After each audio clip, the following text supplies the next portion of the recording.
Hello students, मी प्राध्यापक उदय टेके. आज आपण ब्रँच अकाउंटिंगची dependent branch accounting which is maintained by head office, म्हणजे हेड ऑफिसमध्ये जे डिपेंडंट ब्रँचशी संबंधित अकाउंट्स मेंटेन केली जात असतात त्याची जी मेथड आहे स्टॉक अँड डेटर्स सिस्टीम. एकूण 4 मेथड आहेत. पाठीमागल्या लेक्चरमध्ये आपण बघितलेलं आहे.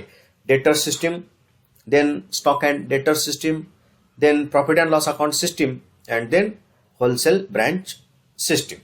So out of these 4 accounting system, stock and debtor system is the part of our syllabus. So याचा आपण विचार करूया. So this method is generally adopted or used when the goods are dispatched to the branch at the selling price, which is the branch is not authorized to vary. So हे statement फार महत्वाचं आहे. यामध्ये ही method कधी adopt केली जाते, follow केली जाते? Generally goods are dispatched to the branch at selling price, म्हणजे सेलिंग प्राइसला ज्यावेळेस माल पाठवला जातो म्हणजे इनवॉइस प्राइसला, त्यावेळेला हेड ऑफिसमध्ये डिपेंडंट ब्रँचचे अकाउंट्स मेंटेन करत असताना स्टॉक अँड डेटर सिस्टीम काय केली जाते, फॉलो केली जाते. Which the branch is not authorize to vary, म्हणजे ब्रँचला या किमतीमध्ये बदल करण्याचा अधिकार नसतो. So under this method the following accounts are open. तर या मेथडमध्ये काही अकाउंट्स इथं काय करावे लागतात, मेंटेन करावे लागतात, ओपन करावी लागतात. कोणते अकाउंट्स ती ओपन करावे लागतात? Generally following accounts are prepared. Number 1 branch stock account. हे एक महत्वाचं अकाउंट आहे ॲट इनवॉइस प्राइस. इनवॉइस प्राइसला हे अकाउंट मेंटेन करावं लागतं. देन ऍडजस्टमेंट अकाउंट असतं for calculation of or cancellation of loading, that is profit element in the invoice price, that is selling price. Then branch profit and loss account to calculate the final profit of particular branch. Then branch debtors to calculate the credit sales or collection from debtors or calculation of opening as well as closing balance of debtors हे account maintain केलं जातं. Then to branch expenses to calculate the whole expenses of particular branch expenses account maintain केलं जातं. Stock reserve जो loading element आहे त्यासाठी हे stock reserve account maintain केलं जातं. ॲज वेल ॲज अजून काही अकाउंट एक्झाम्पलचा विचार करून मेंटेन केली जाऊ शकतात. सो काही जर्नल एंट्रीज ज्या महत्वाच्या आहेत थोडक्यात आपण यामध्ये समजून घेऊया. Okay, journal entries under stock and debtor system. Number of accounts maintain केले जातात, ट्रान्झॅक्शन्स असणार आहेत यामध्ये, त्यामुळे ही ट्रान्झॅक्शन्स नोंद करत असताना डबल एंट्री सिस्टीम फॉलो करावी लागणार आहे. त्यामुळे जर्नल एंट्री हा यामधला अनअवॉइडेबल पार्ट आहे. जर्नल एंट्री केल्याशिवाय तुम्ही अकाउंट पोस्ट करू शकत नाही. So when goods are supplied by the head office another branch to branch. So जर हेड ऑफिसनं माल पाठवला किंवा एका ब्रँचनं दुसऱ्या ब्रँचला माल पाठवला, काय एंट्री असेल? ब्रँच स्टॉकला डेबिट टाकायचं, गुड्स सेंट अकाउंटला क्रेडिट टाकायचं. Branch stock account debit to goods sent account to branch account credit हे एक अकाउंट मेंटेन केलं जाईल. सो ही जी अकाउंट्स आहेत ती सगळी मेंटेन करावी लागतात. When the goods are return by the branch to head office, head ऑफिसला माल ब्रँचनं परत पाठवला, किंवा when the goods supplied by branch to another branch under head office instruction. काही वेळेला अनदर ब्रँच दुसरी ब्रँच एखाद्या ब्रँचला माल on the instruction of head office, head ऑफिसच्या सूचनेनुसार पाठवला जात असतो दुसऱ्या ब्रँचला एका ब्रँचकडून माल. So goods sent to branch account debit, goods sent to branch अकाउंटला डेबिट पडेल आणि तो ब्रँच स्टॉक अकाउंटला क्रेडिट पडेल, म्हणजे जर गुड्स रिटर्न आला तर. For credit sale of goods by the branch, माल विकला, स्टॉक कमी होईल, डेटर्स वाढतील. एंट्री काय असेल? Debtors account debit to branch stock account credit. Stock अकाउंटला ते क्रेडिट टाकायचं, कारण स्टॉक हा सेलिंग प्राइसला मेंटेन केलेला असतो. Then for cash sales of the goods by the branch, cash sales असेल, सिंपल आहे. कॅश सेल्स काय असेल? कॅश अकाउंट डेबिट, सेल्स केला goods account credit, so stock account credit. So branch cash account debit to stock account credit. Then for sales return by customer or debtors, debtors कडून माल परत आला, branch stock account debit to debtors account credit. Stock वाढेल, debtors कमी होतील. Then branch customer return goods directly to head office, जर head ऑफिसला direct कस्टमरनं माल परत पाठवला, so branch stock account debit to branch debtors account credit and goods sent to branch account debit to branch stock account credit. जर head ऑफिसला direct कस्टमरनं माल परत पाठवला तर अशा पद्धतीने हे ट्रान्झॅक्शन नोंद केलं जाईल. Stock account debit, debtors account credit, debtors कमी होतील. Then goods send to branch account debit, to branch stock account credit, कारण तो माल रिटर्न मिळालेला आहे. Okay. So for bad debts return of discount and allowances allowed to customer. जर discount वगैरे bad debts write off केलेले असतील कस्टमरला, तर profit and loss account debit to debtors account credit. हा लॉस असल्यामुळे डायरेक्ट प्रॉफिट अँड लॉस अकाउंटला debit पडून डेटर्सना हे डिस्काउंट वगैरे दिलेले आहेत त्यामुळे डेटर्स क्रेडिट पडेल.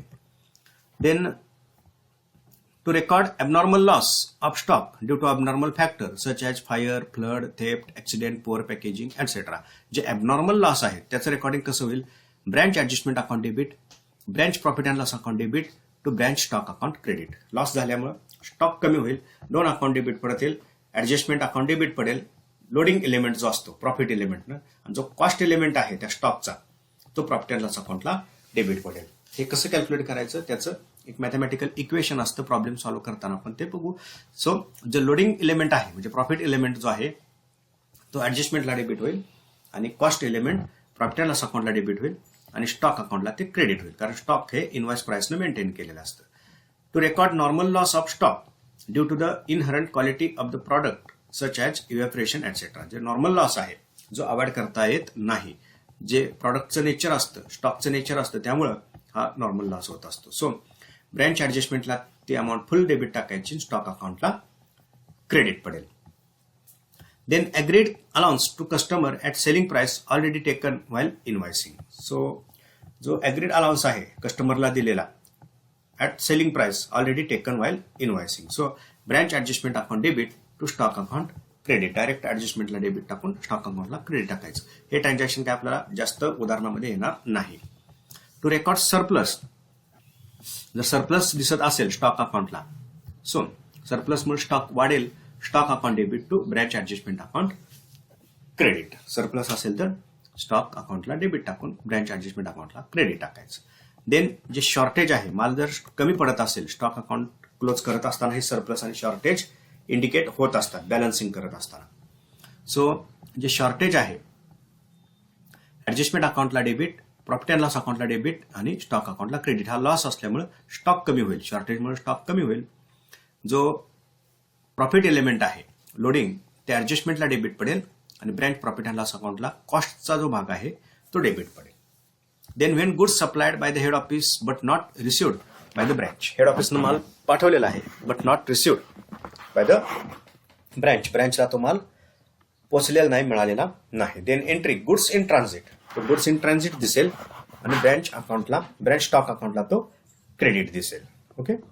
Then if local purchase is made by the branch with instruction of head office. जर ब्रँचनं हेड ऑफिसच्या इन्स्ट्रक्शननं, हेड ऑफिसच्या परमिशननं जर स्वतः परचेस केलेले असेल माल, तर त्याची एंट्री काय असेल? Branch stock account debit to branch cash account credit. Stock वाढेल, कॅश कमी होईल परचेसेसमुळे. To remove loading from opening balance of branch stock. जो लोडिंग एलिमेंट आहे प्रॉफिट एलिमेंट तो रिमूव्ह करायचा आहे ब्रँच स्टॉकमधून, तर branch stock reserve account debit to branch adjustment account credit. Okay. Branch stock account reserve account debit to adjustment account credit. Then to remove loading from goods sent to branch by head office or goods received from any other branches. So head office ने जो माल पाठवलेला आहे ब्रँचला त्यामधलं loading remove करण्यासाठी entry काय असेल? Goods sent to branch account debit to branch adjustment account credit. Then to remove loading from goods return, जो रिटर्न माल पाठवलेला आहे ब्रँचनं हेड ऑफिसला टू हेड ऑफिस, त्याचं जर लोडिंग रिमूव्ह करायचं असेल तर branch adjustment account debit to goods sent to branch account credit.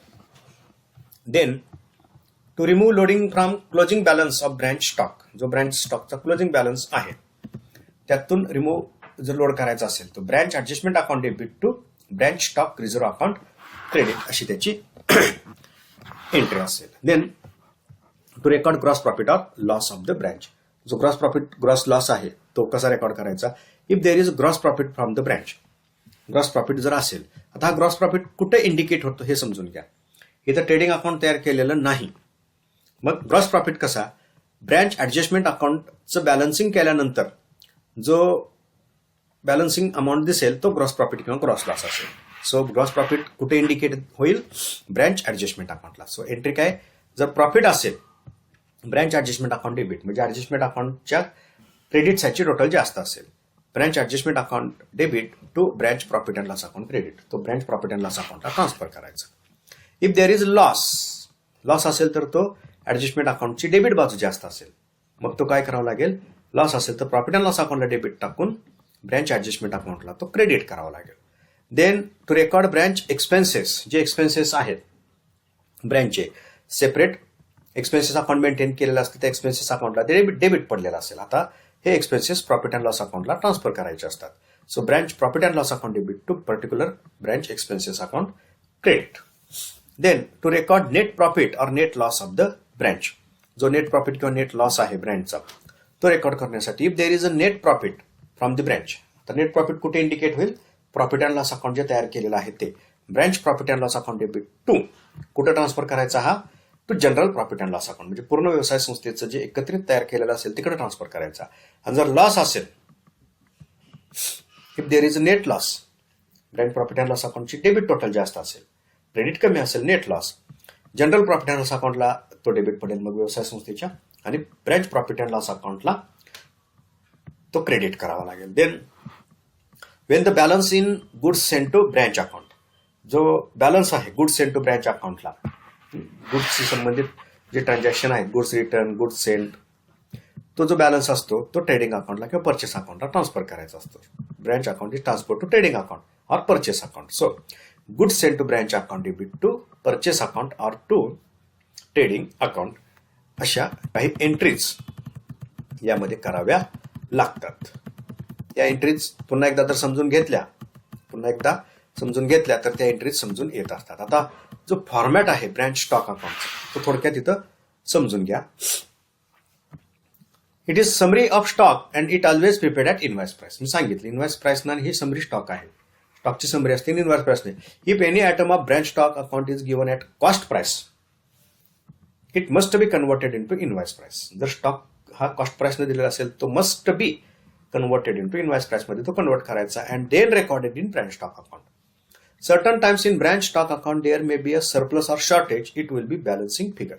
काही वेळेला सरप्लस शॉर्टेज दिसतं, एंट्री कशी करायची ती बघितली आपण. आणि हे काय असतं? मग हे ब्रँच स्टॉक अकाउंटचं सरप्लस किंवा शॉर्टेज असू शकतं. तर आता पहा काय आहे हे ब्रँच स्टॉक अकाउंट. जी डेबिट बाजू आहे काय असेल? वेन स्टॉक इन्क्रीज, ज्यावेळेस इथं स्टॉक इन्क्रीज होतो ब्रँचचा तो डेबिट साईडला नोंद होईल. आणि क्रेडिट साईडला कोणत्या नोंदी होतील? वेन स्टॉक डिक्रीज, ज्यावेळेस तो कमी होईल त्या सगळ्या एंट्रीज स्टॉक अकाउंटच्या क्रेडिटला पडतील. इतकं ते सिंपल आहे. मग पहा टू बॅलन्स काय असेल? तो to goods send to branch, माल पाठवला. ब्रँच डेटर्स अकाउंट म्हणजे रिटर्न बाय कस्टमर कडून माल परत आला असेल विकलेला, to branch debtors, sales return by customer direct to head office, म्हणजे कस्टमर कडून ब्रँचला पण परत येऊ शकतो, हेड ऑफिसला पण परत जाऊ शकतो, त्यामुळे माल वाढेल. Goods send to branch account, goods received from other branches कडून पर्टिक्युलर ब्रँचला माल पाठवला असेल तर तो माल वाढेल. Branch cash account, local purchase, जर ऑथरायझेशन असतं, परवानगी दिली असेल तर होतं. आता इथं माल कमी होणारे transaction, goods send to branch, return केला. डेटर्स, क्रेडिट सेल केलेलं असेल, goods send to branch, return by debtors, customer direct to head office, head ऑफिसला तो माल जर परत केलेला असेल तर. ब्रँच कॅश, कॅश सेल्स, माल कमी होईल विक्रीमुळे. Goods send to branch, goods send to other branches, या ब्रँचनं दुसऱ्या ब्रँचला माल पाठवला की या ब्रँचचा माल कमी होईल पर्टिक्युलर ब्रँचचा. त्यानंतर जे ॲबनॉर्मल लॉस आहे तो इथं असेल, म्हणजे ऍडजस्टमेंट अकाउंटला लोडिंग असेल आणि कॉस्ट प्रॉफिट अँड लॉस अकाउंटला कॉस्ट एलिमेंट केलेलं असेल. या दोन्हीचं मिळून ॲबनॉर्मल लॉस दिसेल. नॉर्मल लॉस हा 100% ब्रँच ऍडजस्टमेंट अकाउंटला ट्रान्सफर करायचा. त्यानंतर branch adjustment account, agreed allowance to customer of selling price already taken while invoicing, हे ट्रान्झॅक्शन आपल्याला जास्त करून येणार नाही. त्यानंतर जर शॉर्टेज असेल, बॅलन्सिंग फिगर असू शकते ही, म्हणजे एक समजून घ्यायचं branch stock account always balanced, म्हणजे ट्रान्झॅक्शन झाल्यानंतर ब्रँच स्टॉक अकाउंट हे टॅली होतं. बॅलन्सिंग त्याचं काय असतं? जुळत असतं डेबिट आणि क्रेडिट. परंतु जर फरक आला तर तो शॉर्टेज असू शकतो किंवा सरप्लस असू शकतो. म्हणजे डेबिट बाजू जास्त असेल तर काय असेल? शॉर्टेज. क्रेडिट बाजू जास्त असेल तर काय असेल? Surplus. Okay. So balancing figure. So by shortage असेल, नुकसान काय होत असेल तर ते जो लोडिंग पार्ट आहे तो ऍडजस्टमेंट अकाउंटला आणि प्रॉफिट अँड लॉस अकाउंटला कॉस्ट पार्ट डेबिट टाकायचा. आणि जर सरप्लस असेल तर तो सगळं 100% ब्रँच ऍडजस्टमेंट अकाउंटला पण ट्रान्सफर केलं जाऊ शकतं, ट्रान्सफर केलं जातं. आणि जो बॅलन्स आहे नेहमीप्रमाणे स्टॉक इन हँड किंवा स्टॉक इन ट्रान्झिट अशा पद्धतीने हे स्टॉक अकाउंट टॅली होत असतं. टॅली होत नसेल तरच सरप्लस किंवा शॉर्टेज असेल, नाही तर ते येणार नाही. Then when total goods sent to branch by head office are not received by branch, it means there is some goods in transit. It is treated as closing balance of goods under stock in transit. म्हणजे हा जो stock in transit आहे, closing stock मध्ये कधी दाखवायचा, माल पाठवलेला आहे, इकडे डेबिट पडलेला असतो, परंतु तो पोचलेला नसतो ब्रँचला, म्हणून तो क्लोजिंग स्टॉक मध्ये दाखवावा लागतो, दाखवला जातो. ओके. देन हे branch adjustment account,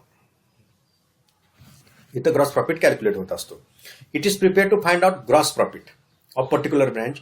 here loading of different items of branch stock are taken and to items normal loss surplus of branch stock is taken in total figure. हो, हे account कशाला maintain केलं जातं? Gross profit calculate करण्यासाठी. आणि जे loadings आहेत different item स्टॉकचे जे लोडिंग्स आहेत स्टॉक ट्रान्झॅक्शनचे, त्यासाठी हे अकाउंट मेंटेन केलं जात असतं. And one special item agreed allowance to customer of selling price already taken while invoicing, it is also taken in total figure.